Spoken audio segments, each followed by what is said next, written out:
आ जाते हैं भाई लॉ नंबर 14 के ऊपर, जो कि है इंफॉर्मेशन को ढंग से वेपनाइज करना या फिर यूज करना। अब देखो ये चीज तुम्हें ज्यादा हार्श लग सकती है, but this book is all about power भाई। चीजों को खराब करने से अगर तुम कहीं औहदे में ऊपर पहुंच रहे हो तो व्हाई नॉट।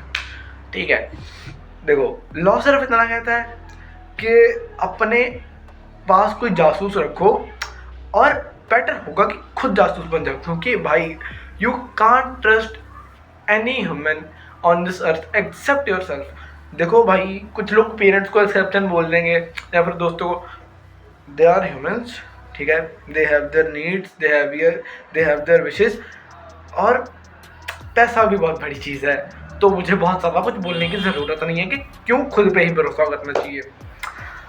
तो ये दो ऑप्शन है हमारे पास कि या तो हम अपने पास कोई जासूस रखें या तो खुद जासूस बन जाए। अब मैं यहाँ पे दूसरे वाले पे चलूंगा, क्योंकि जासूस वाला रखने वाला ऑप्शन मैंने तुम्हें पहले एलिमिनेट कर दिया। अब जासूस रखना क्यों है भाई? क्योंकि तुम उस इंफॉर्मेशन को यूज कर सकते हो फॉर योर एडवांटेज। हो सकता है वो बिजनेस के पर्पज से हो सकता है वो वॉर के पर्पज से और हो सकता है वो डेटिंग के पर्पज से हो। और डेटिंग वाली ये बहुत ज़्यादा सिंपिंग की साइड पे चली जाती है, तो उसके बारे में बात नहीं करेंगे। Will talk about war and business. ठीक है, इस लॉ को मोटा मोटी कवर करने के लिए मेरे पास कुछ नहीं है, आई जस्ट हैव एग्जांपल्स जिससे ये पूरा लॉ ढंग से क्लियर हो जाएगा। ठीक है, जैसे मैं पिछली कुछ वीडियो से लॉ क्लियर करते आया हूँ कुछ बोल बाल के, वैसा मैं कर नहीं सकता हूँ उस लॉ में। So let's move on to examples. देखो भाई, सबसे पहली बात, एग्जांपल शुरू करने से पहले इंफॉर्मेशन इकट्ठा करना हमारा रूल है, पर देखो उसके लिए हमें करनी पड़ती है बात, लेकिन बात इतनी नहीं करनी है कि हम गलती से कुछ गलत बोल जाएं। ये शायद मैंने पिछले लॉस में कवर करा है, अगर तुमने देखो वीडियो तो तुम क्या ही देखोगे, मैं लेट डाल रहा हूँ, लेकिन जब तुम वो वीडियो आएगी ना, जब तुम देखोगे तो यू विल रियलाइज कि हाँ पिछले लॉस में ये सब है कि बोलो, लेकिन उतना ही बोलो जितना तुम्हें फंसाए ना। ठीक है, तुमने वो रशिया वाली एग्जांपल देखी है, अगर तुम मेरे साथ बुक पढ़ रहे हो या फिर तुमने मुझसे पहले पढ़ी है या फिर कैसे भी, अगर तुमने वो लॉ देखा है जिसमें रशिया वाले एक बंदे को मारने वाले होते हैं, तो भाई उस लॉ के हिसाब से हमें ज़्यादा नहीं बोलना है, बस इनफ कि हम इंफॉर्मेशन निकाल पाए। अब let's move on to our example. Example ये है भाई कि टैलीरेंट नाम का एक बंदा है, ठीक है, और वो एक बहुत अच्छा डिबेटर था अपने टाइम का। ठीक है, अब करता क्या था भाई वो, कि शाही लोगों के लिए पार्टीज अरेंज करता था। ठीक है, ये ठीक है शब्द मुझे कम करना पड़ेगा क्योंकि ये बहुत ज़्यादा दिक्कत देता है भाई, रेपिटेटिव चीज़ें अच्छी नहीं लगती हैं, समझो मेरी बात को। देखो टैलीरेंट करता क्या था कि वो शाही लोगों के लिए पार्टीज अरेंज करता था, और पार्टीज अरेंज करने के बाद जब वो लोग वहाँ पे आते थे तो ही pays attention to every minor detail about them, कि वो उनकी बॉडी लैंग्वेज कैसी है, वो क्या बोल रहे हैं, वो कितना कॉन्वर्सेशन में एंगेज करना चाहते हैं, कितना नहीं करना चाहते हैं, किसके पक्ष में है और किसके विपक्ष में है, हर एक चीज़ विच कैन बी यूज्ड। ठीक है, मैंने फिर से बोल दिया, अभी 5 सेकंड पहले बोला कि नहीं बोलना, भूल जाओ, तुमने कुछ नहीं सुना। अब फॉर एग्जाम्पल एक उसने बहुत हल्की सी बात बताई है अपने बारे में कि एक बार क्या हुआ था कि उनने पार्टी अरेंज करी एज यूजुअल, और उनने बंदे को बुलाया, उनने बंदे को बुलाया और उनके बीच जाके बोल दिया कि यू नो व्हाट, रशिया का सेजार अपने जनरल को अरेस्ट करने वाला है। अब ये बात बोलने का उसका मोटिव क्या था कि वो जान पाए कि कितने लोग रशिया को कमज़ोर देखना चाहते हैं और कितने नहीं। आई डोंट नो कि उसने इस चीज़ को वेपनाइज कैसे करा, बिकॉज इन्फॉर्मेशन माई बुक में इतनी है कि उसने कुछ ऐसा बोला था। एंड अ फ्रेंच फिलोसफर जिनका मुझे अभी नाम नहीं याद आ रहा है, किस भाई अंग्रेज़ों के नाम बहुत मुश्किल होते हैं। ठीक है, अब टैलीरेंट भी मैंने बहुत मुश्किल से याद करा। Let's move on. तो एक फ्रेंच फिलोसफर से ही सेड कि अगर एक कमरे में बहुत सारे लोग हैं और बहुत सारी खिड़कियाँ हैं, तो कौन कौन बंदा खिड़की से जंप करेगा ये जानने के लिए टेलीरेंट हवा में गोली चलाएगा। अब आई डोंट नो तुम्हें ये चीज़ समझ में आई नहीं आई, you have to think about it. ठीक है, थोड़ी क्रिटिकल थिंकिंग से तुम्हें चीज़ समझ आएगी कि क्या बोला है, क्योंकि ये एक्सप्लेन करूँगा तो वो वीडियो आधे घंटे की हो जाएगी, तुम्हें खुद समझ आना। ठीक है, अभी हो गई टेलीरेंट के एग्जाम्पल। और हाँ, मैंने बोला था वॉर की बात करेंगे। ये जो रशिया वाली इंफॉर्मेशन थी, it can be easily weaponised for Wars. तुम्हें भी पता है कि भाई नेशंस क्या करते हैं, राजा कैसे करते हैं। जोसेफ ड्यूइन और एंड्रू मेलन, ठीक है भाई, तो वो दो नाम है भाई, जोसेफ ड्यूइन और एंड्रू मेलन। अब जोसेफ ड्यूइन जो थे, he had an art gallery, okay.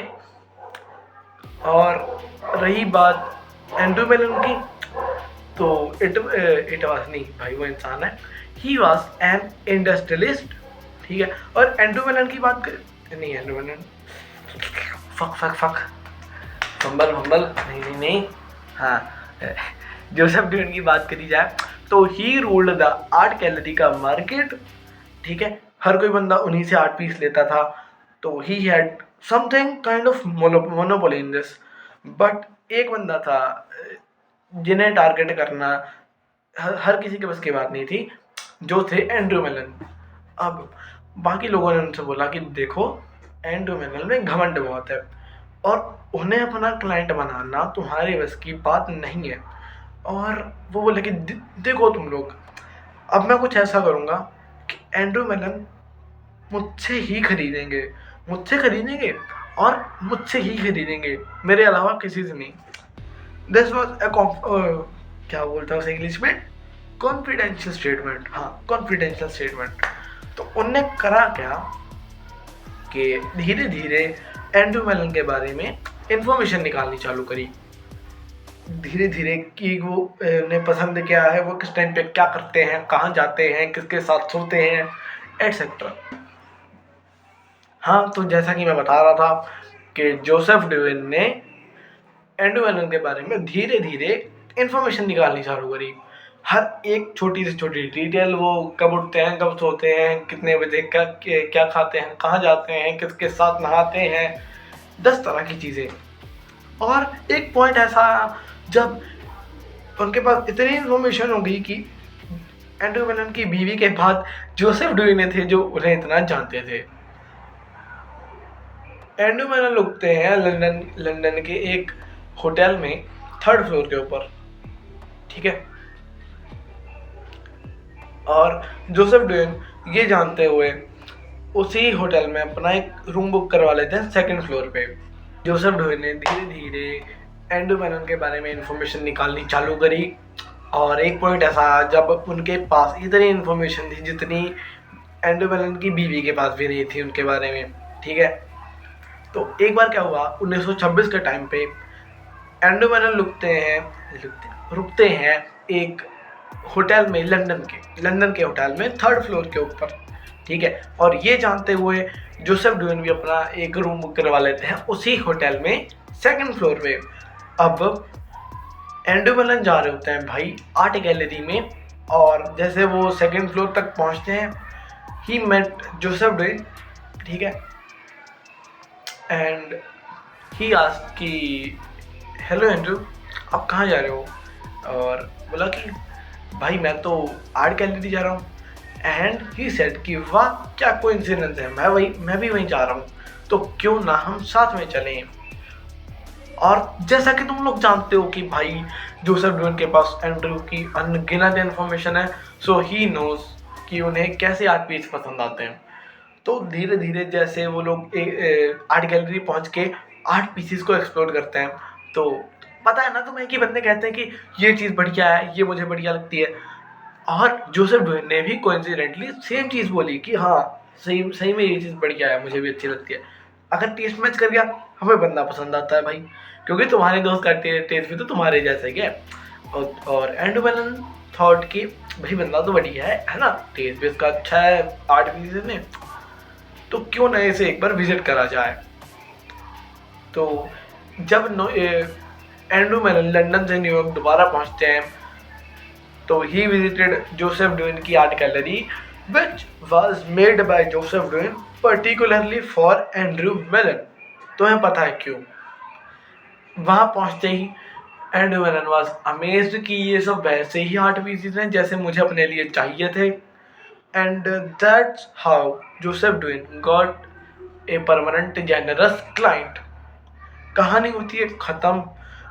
I hope तुम्हें समझ आ गया होगा कि how to weaponise information in terms of war and business. Okay, ये थी आज की वीडियो भाई।